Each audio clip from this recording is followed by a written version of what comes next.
Welcome to Dr. Lottie Science with Soul. I'm Dr. Lottie and the host of this podcast.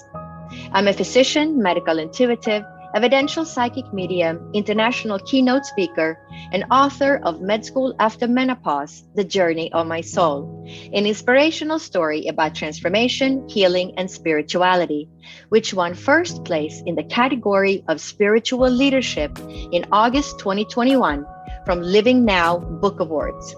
This award recognizes truly world-changing books that contribute to positive global change. The inspiration for this podcast came from my own life experiences. As I have journeyed through life, it has taught me that we're part of a greater divine web of interconnectedness. I have walked the path of illness, healing, and transformation. After 2 near-death experiences, I became clairvoyant, clairaudient, and clairsentient, and was guided to attend medical school at the age of 54.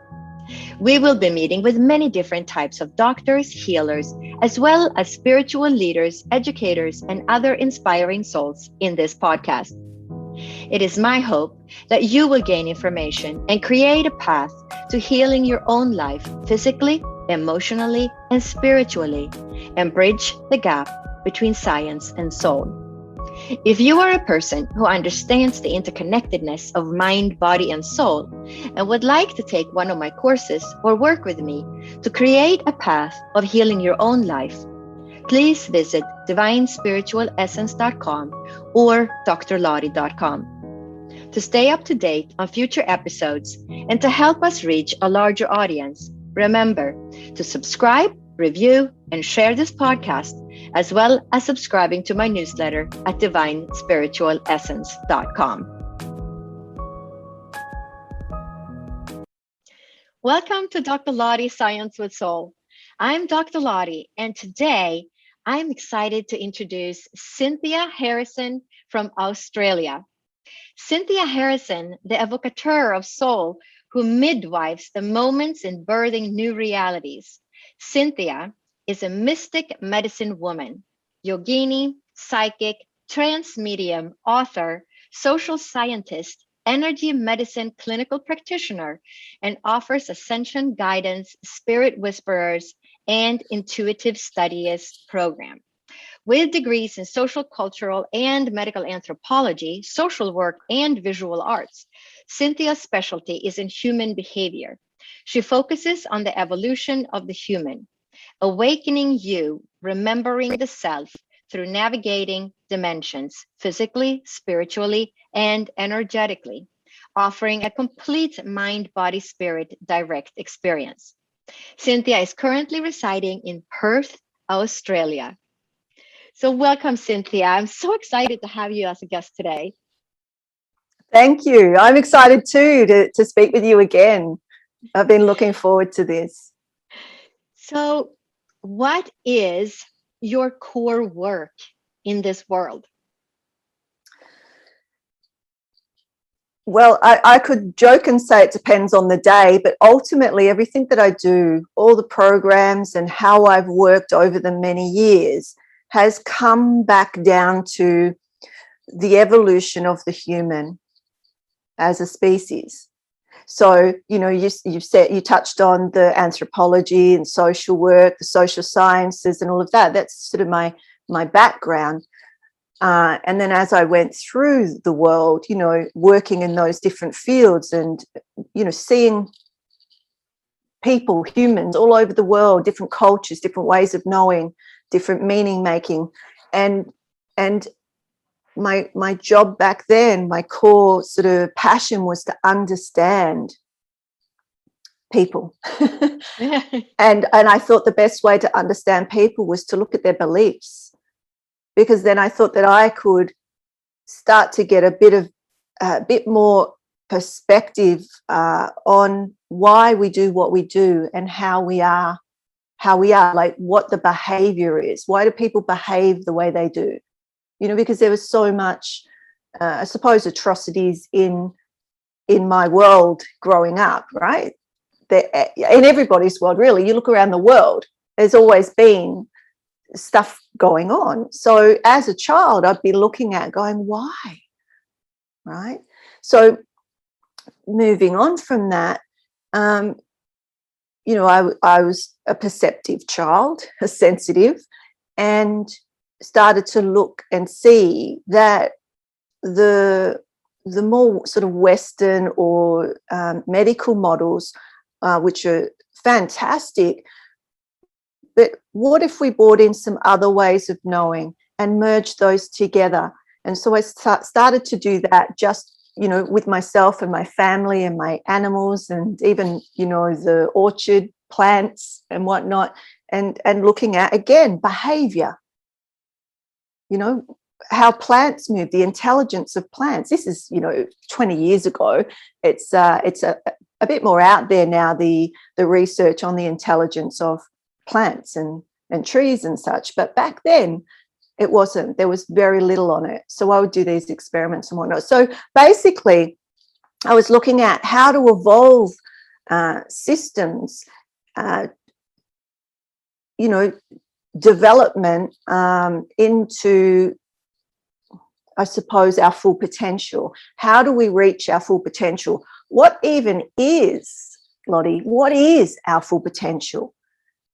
Like, what is our full potential? If you say, okay, that's what I'm going to do, well, what is it? So that's been my work, is to look at what is the potential of the human being, and then evolutionary wise, how we move from what I say Homo sapiens sapien to Homo spiritus. And that's the evolution of the human. So sometimes people might look at what I do, or even my bio, and go, wow, how does all that even fit together? But if you look at it as the evolution of the human being, you'll see that it's literally that, going from, you know, the more solid sort of sciences, right, to the metaphysics, or the more sacred sciences, and merging those together. So that's the core of my work in, you know, it's a big nutshell. So you also work mediumistically with people, and you do trance. You're a trance medium. So when you work with people, do you typically work with people spiritually, mediumistically, psychically? Yeah. So actually, this might be a good point to touch on the difference between a mystic, a medium, and a psychic, because generally I don't identify as a psychic or a medium, or even a trance medium. I have the capacity, I have the, it's not really even a gift. It's, I've evolved my system to be able to have the capacity, or the ability to connect, contact those other realms. And so what I do, how I work, is actually teaching people and assisting them to waken up their dormant senses. So there's different levels of intuition, and, you know, so the general gut instinct, yeah, what I say, the lower three chakras of the human, is what I would say is the real human mammal responses, right? So that's that gut instinct. We're born with that. We all have that. There's nothing you have to teach about that or connect into. You've just got it, right? It's either it's gonna get you and you run, or you freeze, or you know, it's fight, flight, freeze. It's your nervous system response. The next level is that in between space where I say, and I teach, and I have for years, numerous students now. I've just had 20 go through the program. We're just finishing up and going into the next lot in September. And they come in and they don't have any abilities, or so they think, so they believe, right? And within a few weeks, they're starting to get information. And what I do is I teach them where that information's coming from. So for instance, let me just pull it in a little bit. So I suppose you could say somebody comes to me and they want to connect with spirit. Now, how I understand spirit is on those levels as well. So I say, you know, connection with the self or your spirit, connection with spirit guides or passed over loved one spirit, and then divine spirit. So I mean, there's, you know, lots of aspects in between, but they're the three main areas that I work with people. And rather than doing it for them, a mystic will give you direct experience so that you have the knowing yourself. So that's why I'm more of a teacher, a guide, a way shower, rather than doing readings, although, you know, that comes into it. And I do work with one-to-one clients over 6 months to work on what their specific goals and dreams and visions are. But in the programs, it really is about awakening the dormant senses and getting your information in such a way that you know it's not corrupted through the little mind, right? The lower human sensory system. We're looking at the multidimensional senses. And so we're putting it all together. So my students will be able to say, I'm getting information. Well, okay, now we go into the psychic. So I'll pull it all together a little bit more, but I'm very flowy, so bear with me. A psychic will read the field, the biofield of the person, okay? So if I'm doing a reading for you and I'm picking up your information, what you're about, who you are, what you've done in the past, what's happened to you, what's going to happen, that's psychic reading. A medium is picking up the passed over spirit and getting information. Could be about you, it could be a message for you, but usually it's to do with, you know, a passed over loved one or a colleague or a friend or what is come in and wants to let you know something, or may even tell you about your health or whatnot. But generally, see, there it could be a blur of the line, you see, between the psychic and the medium. And for me, probably because of the research background, right? Oops, that I want people to be clear, right, where their information is coming from and, you know, who's speaking. So the evidential mediumship is where you get, okay, what's the evidence? Spirits come in, okay, who is it? Because if I gave you a reading and I said, there's a grandmother figure, she wants to tell you that she loves you. Now that's awesome, that's beautiful. But most people, you know, at a certain age will have a passed over grandmother that probably loves them. The statistics would be, right? You with me? But if I said, anybody could say that. Yeah, if I said, so I had this the other day, we were training and I got them to bring in a photograph and they would read the photograph. Now you could do that psychically or mediumistically, right? So I was doing the demo and it's like, so I get the photo of the woman.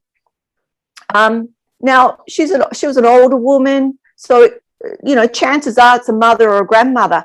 But you see, I don't work like that. I go, what's your name? I want your name. I want your, like, I want evidence. So that's that way of working. Because, and you don't have to work like that once you leave, but I train you that way so that, you know, you have a good boundary, a good foundation. And there's other more fluid ways of working too. That's specifically evidential mediumship. Of course, it gives you evidence, okay, but also grows your confidence and your sensory system. In the more that you get those what we call little hits of a name or what they look like or what they're some evidence of a memory or something like that. It builds the student medium, their confidence, their connection to themselves, their understanding that there's more to life than their physical body, that they are more than what they see in the mirror. So that's part of it. So knowing that, right? See, it's a knowing. It's not a belief. I can tell you that. I could do it for you, but you might be going, well, that could be right. I do have a grandmother or an uncle or whatever. Yeah. So it's really about, there's method in the madness of how I teach, because it's about building and evolving the system, the human system of the student. So really it's about awakening and activating and opening those dormant sensory systems. But in the process, you get skills. So they can go and work as a psychic, or they can go and work as a medium. I'm not teaching trance at the moment, but I will be in the very near future, because that's more of a next level in mediumship, and not everybody can get out of the way enough to do that. And so, once you've got some practice, you may want to go into trance medium, so that is, I would say, further along in the developmental. And then a physical medium, which is what I do. I don't teach that either. It's like that's a life journey. You can't really do a program and say, oh, you can be a physical medium in 6 months or even a year. It may take you 20 years. Yeah. So, for those that are not familiar with what a physical medium is, can you explain that? Yeah. I was talking to my eldest daughter yesterday about this, who's a nurse, and she was just come off a night shift, and we were talking about, she's quite, she's got a lot of abilities, but she's very much in the medical model, which is awesome. She's an ICU nurse, and so we talk about, she looks after people who are in comas, and and passing through, all of that. You've got that medical background too, and so I've brought my girls up. Not necessarily they can do whatever they like, but understanding how they can serve. So as a nurse, she can serve spirit through when her patients are on their way out. She can help them transition just through talking to them, through her mind, and also assisting the loved ones that are left in a slightly different way, to help them understand that that their loved one, even though they may be in a coma or whatnot, can still hear them, you can still communicate with them. It just may not be on the physical realm, right? So anyway, the physical medium is where you don't do it on your own necessarily. You need a lot more energy. And so we sit in circle, and we use the other members of the circle as the battery for the charge, because physical mediumship is where you bring spirit into the field, materialize, so to speak, right? And everybody can see. It's not that, with other types of mental mediumship, is what we call mental mediumship. It's sort of, you can hear it and see it, and maybe taste and smell. So I have all the clairs: see, feel, sense, know, taste, smell, hear. But nobody else in the room may be able to hear or experience that. But when you're a physical medium, you can do things and other people in the room can see. Is that clear? Or yeah. So it takes a lot more energy it's like literally you need a battery of other people, and that's why we have a group, and it's usually over time. So you build those relationships and you commit to each other to work with spirit at that level. It's not for everybody. It's very, very rare. Have you ever seen anything materialize? Yeah, actually, what's interesting is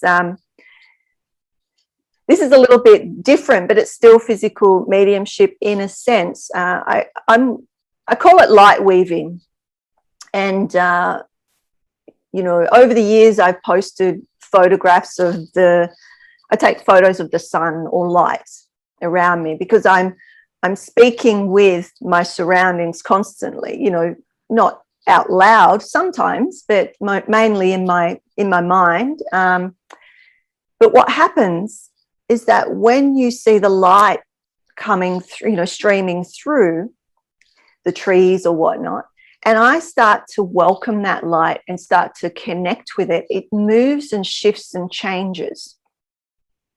And that's a small aspect of, in my view, physical mediumship. I've seen amazing things, and so I started to document it to see if other people could see in the photographs what I was seeing. And sometimes they do, some people do, but again, I think it's your perception. I could and I do, I post numerous things, and even online in the Zoom classes, I'll see things in the students' backgrounds and whatnot, and I'll say, just notice, because I'm teaching them, right? So I'll say, just notice behind, say, I'll make up a name, Susan's head to the left, there's a magenta light there. And most of the students will see the magenta light. Okay. And I'll say, notice the face that's starting to push through that light. So that's physical mediumship. Mm-hmm. Not everybody will see it, but a bunch of them will see it. So when I see things like that and I'm in class, because it often happens, right? It's not that I'm doing it, but because the container's so charged, they've been working with me for over 6 months now. We're in our 7th month. Some of them have worked with me this is their second round in a different program. So some of them work with me for a long time. So their skills are very, not advanced, that's not the right word. They're refining their skill. Mm-hmm. And so I can see that the ones that have worked for a while, they're more likely to see what I'm pointing out, or more likely to, because they've honed their skill, they've refined their sensory system. They know how to look rather than see, right? It's about learning how to perceive rather than using your physical eyes to see. So yes,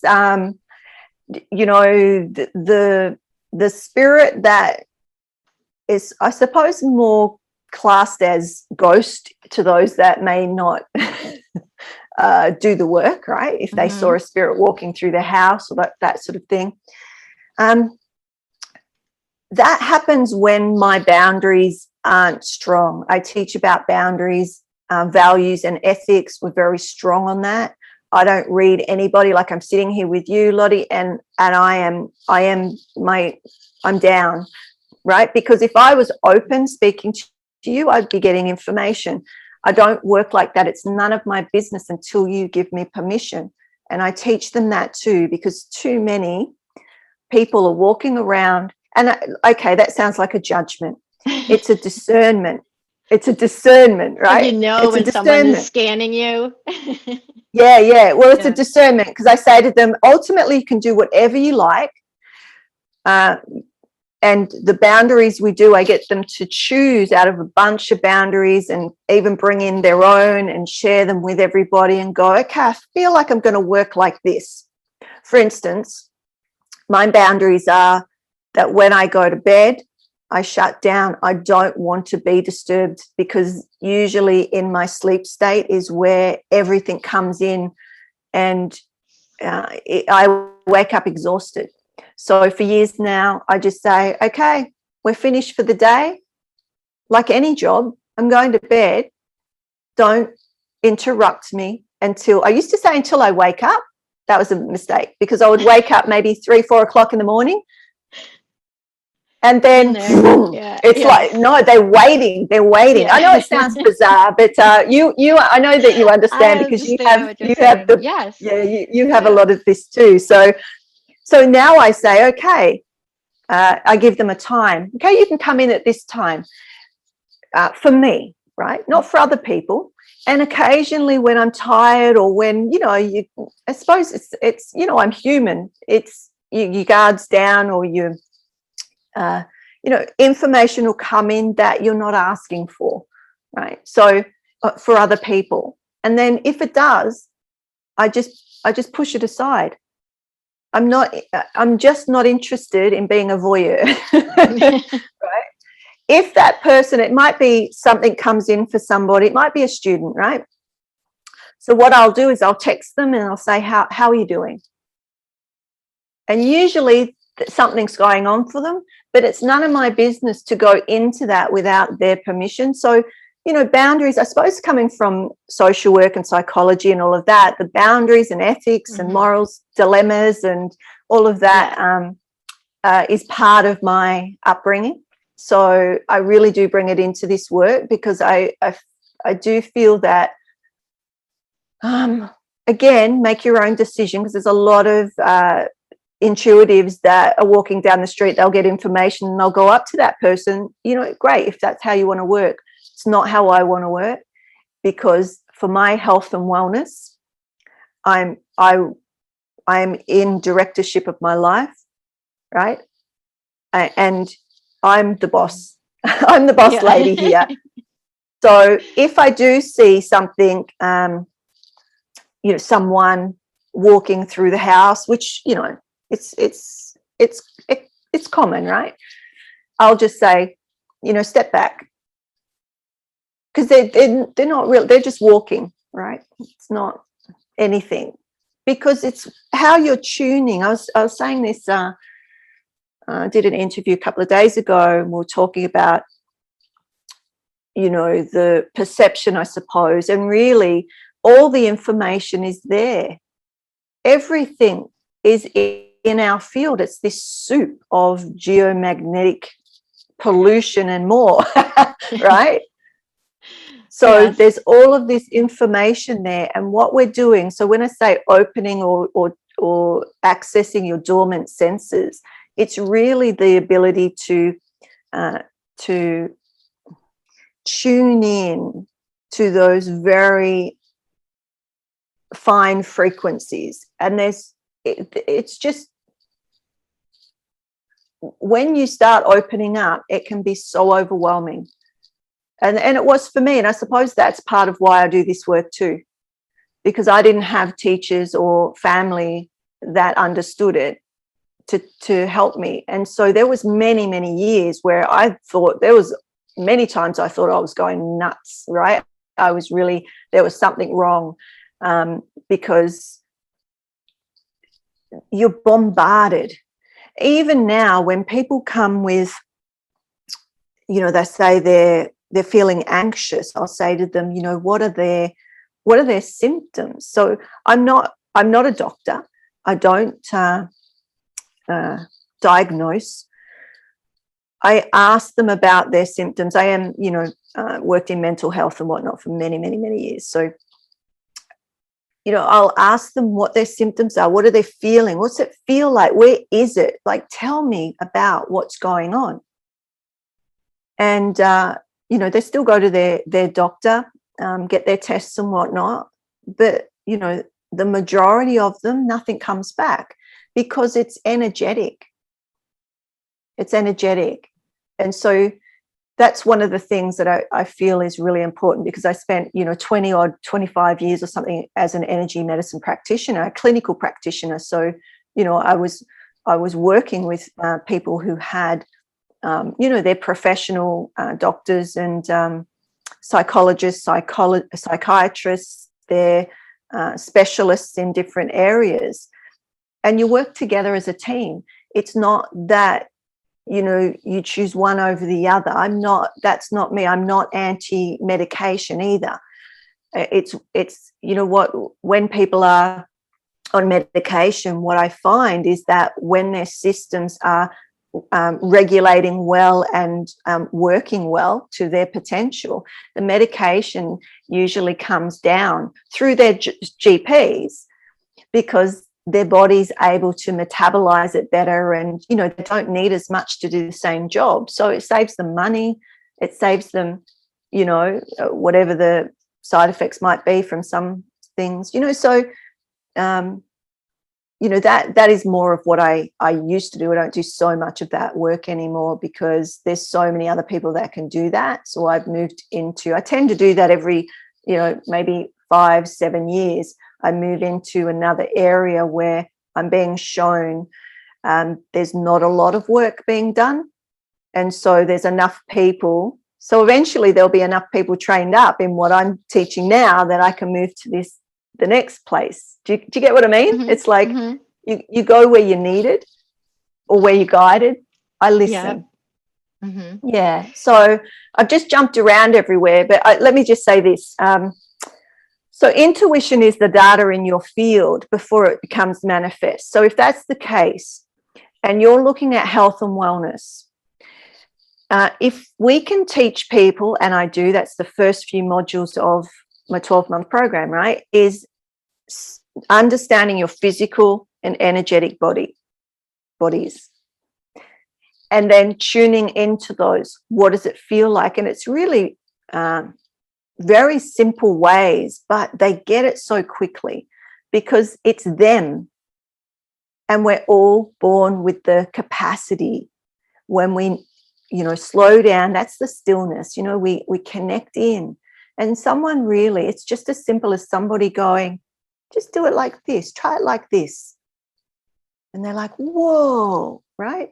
Or look at the sky. This was an interview I did the other day. Look at the sky.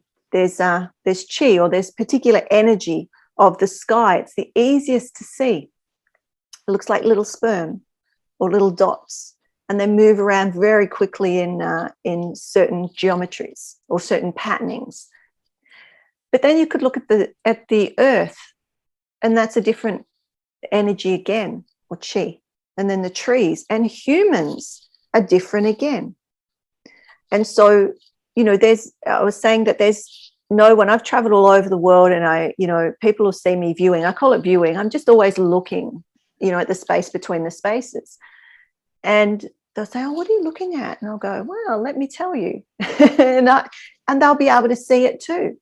It's the easiest to see. It's just, if no one said, look at nothing, look at the space between the space. If nobody said that to you, would you even think to do that? And that's behavior, right? That's our beliefs and conditioning patterns. What if we were taught that we have these multi-dimensional sensory systems, so to speak, and how to tune into them, how to keep them open, how to, use them, what to use them for, why they might be helpful in our world, in our lives. Yeah. Mm-hmm. Like the real practical. I say I'm a practical mystic. Like, how is this even helpful? If it's not helpful, why am I doing it? That's what I say to Spirit. You want me to teach that? Show me how it's helpful. Like, I was a bit ignorant, saying, show me, not just, oh, yes, okay, I'll do that. How is this helpful? And I was shown time after time. Actually, this might be an interesting story. Can I tell a little story? Yeah. Yeah, okay. So without going too much into it, because, confidentiality and whatnot, I was the night before this client came in, and this is my clinic space. I don't work here. I don't see people in person anymore.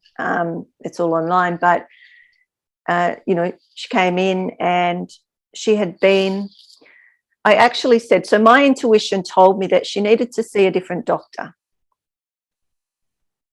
And I don't push it. It's like she was saying, there's something, there's something wrong, and that particular doctor wasn't picking it up. And I just got, she needs to see another doctor. Just go to another doctor. It's no, it's not that doctor's bad or anything, but she needed to go to another doctor. I don't, it's not about the why. It's just, okay, that comes in. Well, she did. She went to see another doctor, and they still didn't pick up anything. Now, that session, now I wasn't even working, I don't work as a medium as such, doing readings. What I do is high energy alignments of people who are moving into their awakening and ascension. Like, you know, they're really on that path of evolution, you know, full potential. Mm-hmm. Okay, not everybody is, and that's okay. But she was. So we're doing that. And, you know, the night before I had said, you know, if you show me how this medium work is, you know, going to benefit people more than what I'm doing, then I'm open to it, right? I'm talking to spirit. That next day, my friend comes in and she, you know, I'm doing the way that I work. It's almost like watching me do, you know, algebra on the whiteboard, like, because I'm scanning and getting all of this evidence energetically and writing it on the whiteboard.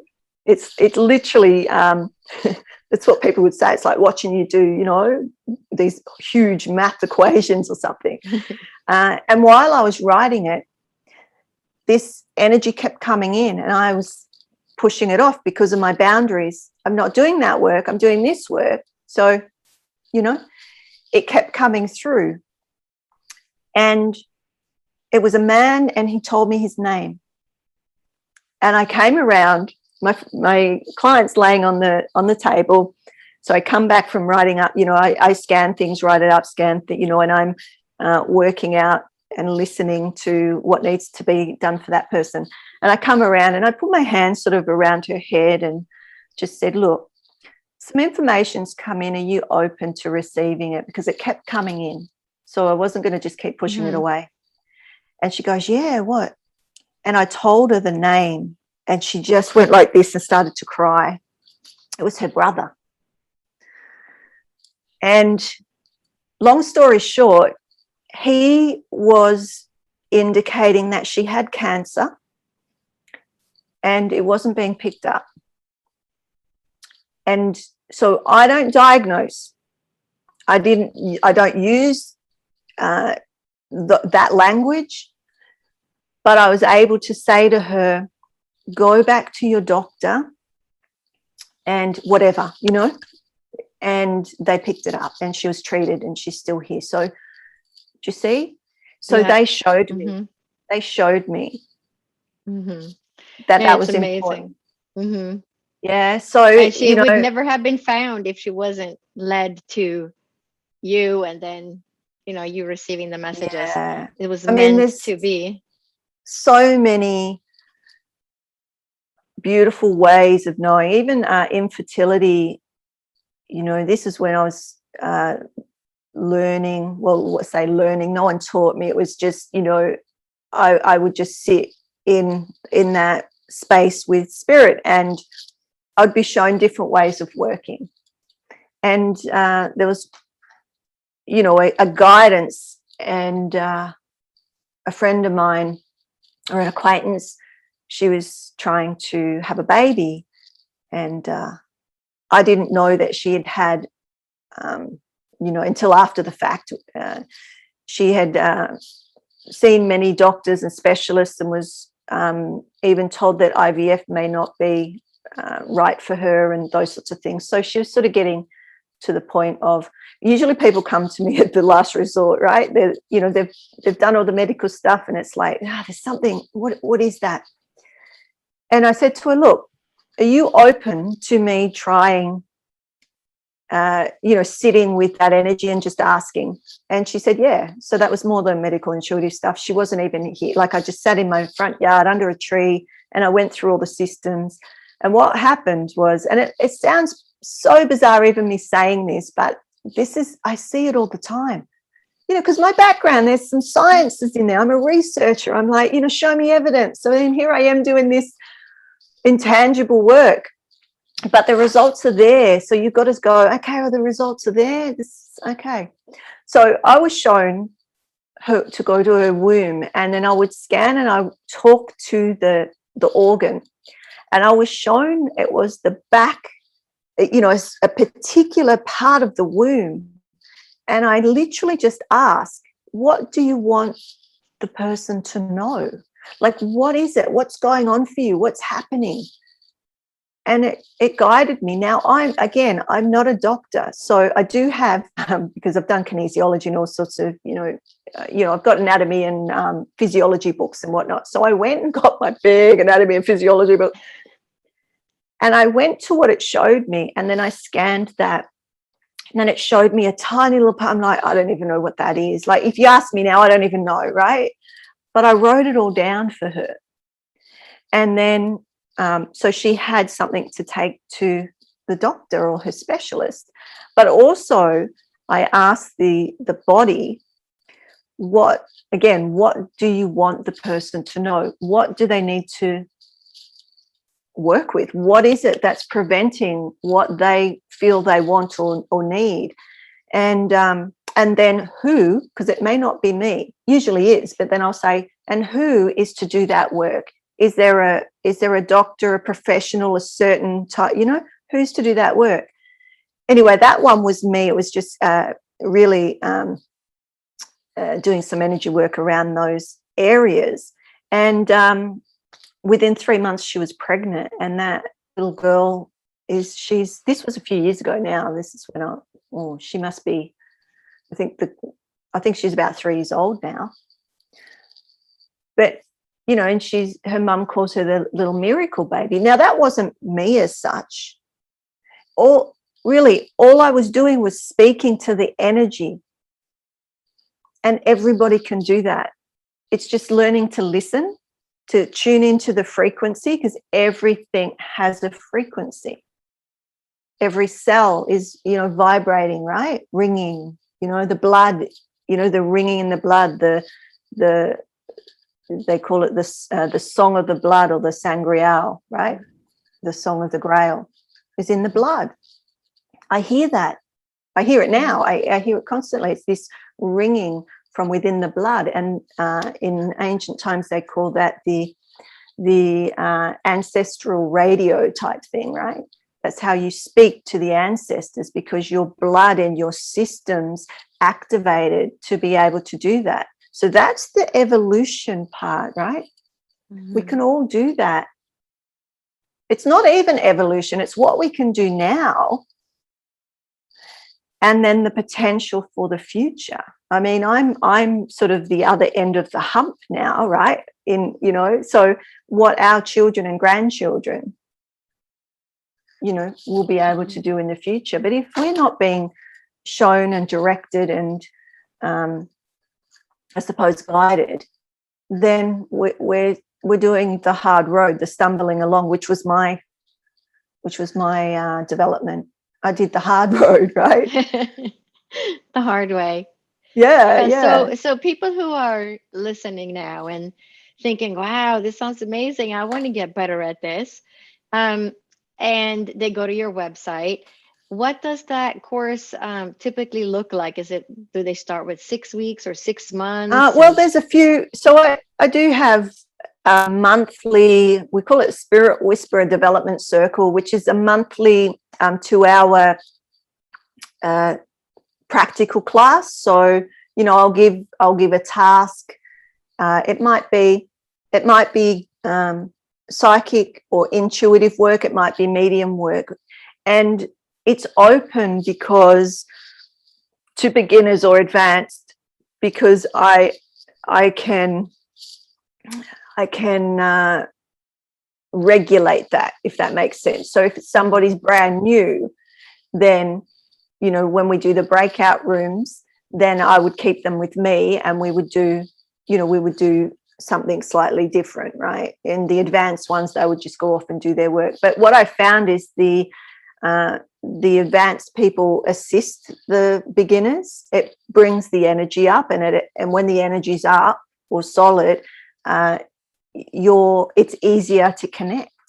Mm-hmm. So yeah, every month we have that. The last week of the month, so we've got one coming up soon. And the main program is you do 6 months, but most do 12, and the last lot I had a special offer that was, you know, they paid 6 months and they got 12 months, but that was for a particular series I was doing. So I always do, you know, spur of the moment, sort of what feels like, you know, offerings or gifts. So yeah, ultimately it's a 12 months. So the first 6 months is connecting to yourself, getting to know your own energy so that you don't need me. Really, that's what it's about. So reading into that lady's womb and what was going on for, you know, that her body was not able to hold a pregnancy or whatnot. If you understand how you get used to and you build the relationship with your energy, you connect and you're building a relationship. It's all about relationship. Then you can start to have conversations, and it sounds bizarre, but this is how it works. You have conversations, like I say, okay, you know, this energy is a little different. What's going on? And you're speaking, because subconscious is speaking through the physical body. And if you learn to listen to it, it doesn't need to show as a symptom through the physical. And so the first, you know, modules are looking and getting you to build a relationship with yourself and experience yourself at those levels, like physically and energetically, and what's going on. And I take you through many, many different techniques to shift your state of awareness and then feel what that feels like. So your brainwave states, you know, shift your state, shift your consciousness, and how that impacts your energetic bodies. And so when you know that, then you can go, oh, there's something not quite right today. And you may not know exactly how to correct that, but the just knowing, right? That's the science. Once you observe something, you've changed it. Just the observation of something changes it, doesn't it? Yeah. Right. So the realization. Yeah. So we start there, and then we go into the next level of spirit. So that's more like working with you, building a connection with yourself. And then we go into, you know, working with spirit guides or, you know, spirit on these next levels. And what I found, so I do, so when everybody starts on the program, we do, you know, a survey. And then at 6 months, I do it again. And the 6 month one is quite in depth. They don't have to do it, but they usually want to, because it's their information. You know, it's about them. And at the beginning, a lot of people had stress, difficult regulating, you know, so they were reactive and emotional and whatnot, different mental health and physical health. And what is a byproduct of this work? It's a byproduct of this work, but I knew, right? Because when you're connected to the self and you're listening, then the body doesn't have to scream at you. It doesn't have to shout. It can whisper and you hear it and you make the course correction. So what was happening was it's like 99%, 98, 99%, I can't remember now, but it's all in the computer. Right. Their lives on all those levels had shifted.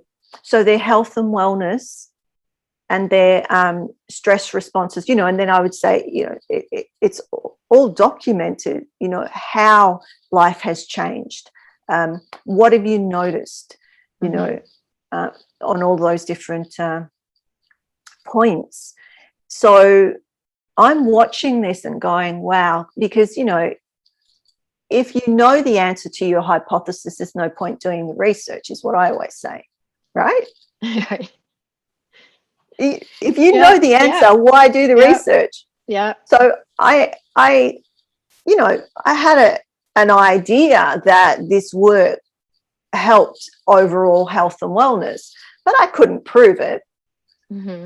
And so that's why I say it's a byproduct, because any connection to the self helps you connect with these other levels of spirit, because you're out of the way. And the more out of the way you are, the more the clear conduit you are. Your mind, your lower mind, isn't corrupting the information.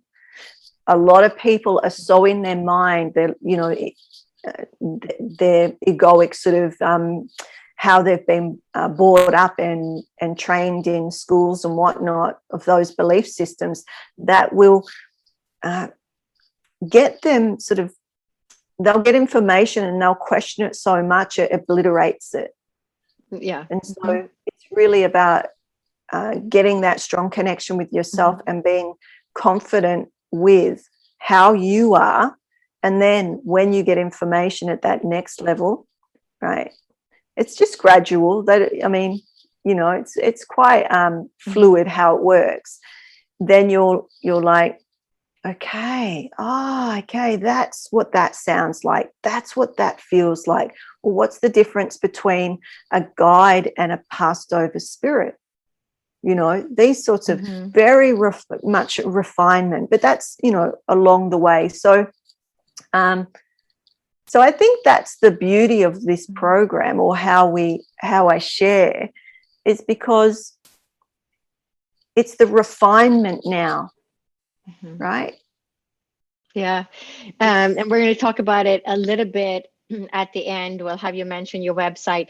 But before we wrap up, I know that you were also a co-author to 2 different books. Can you just touch upon those books just briefly and what they're about? Well, one is holistic healing, and it's a compilation of stories, 12 stories actually, of healing the mind, body and soul, and overcoming stress and burnout, trauma and whatnot. So,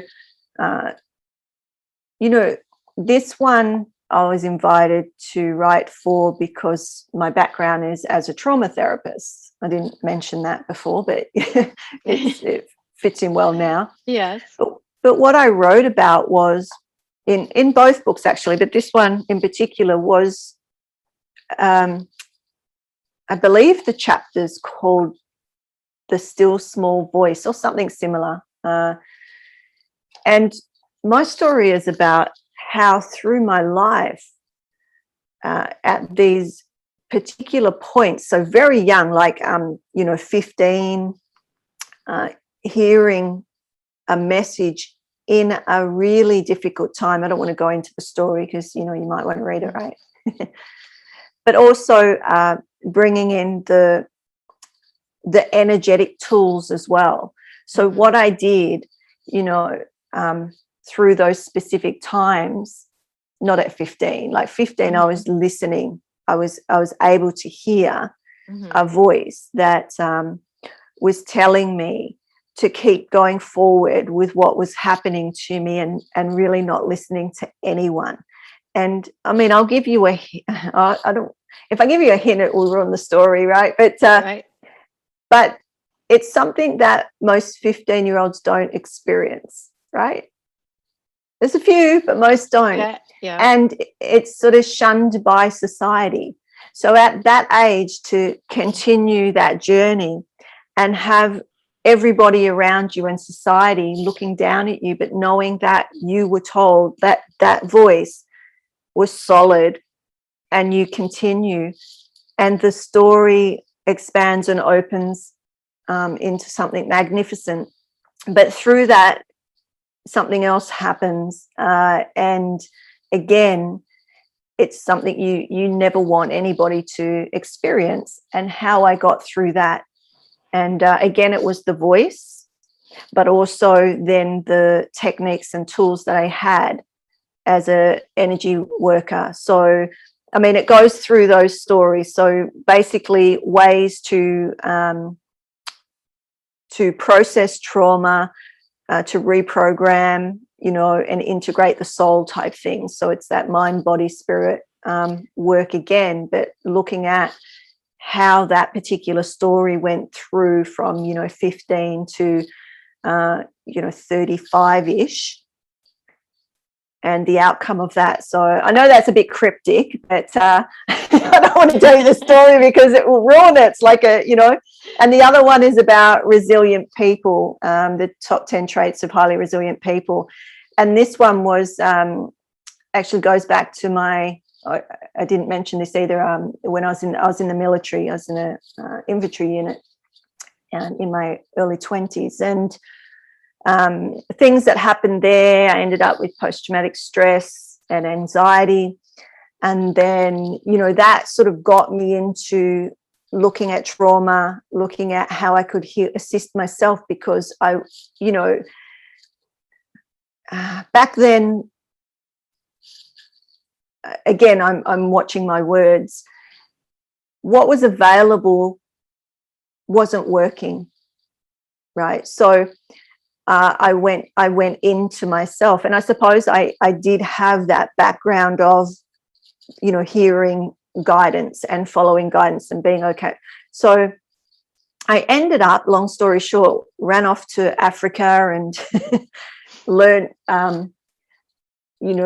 particular breath work and whatnot, and literally cured myself of, anxiety disorder and those sorts of things. But it was around the symptoms, the amount of symptoms that I had, and they built on, like, the list of symptoms. And you would know, post-traumatic stress, it shows in different ways, but there is a list of symptoms that really, if you said a couple of those symptoms, you may not lead it back to trauma, right? And so that intrigued me, again, going back to, why we do what we do, why we behave the way we behave, because I went from being a corporal working on my third stripe for sergeant as a 23-year-old, huge achievement, right?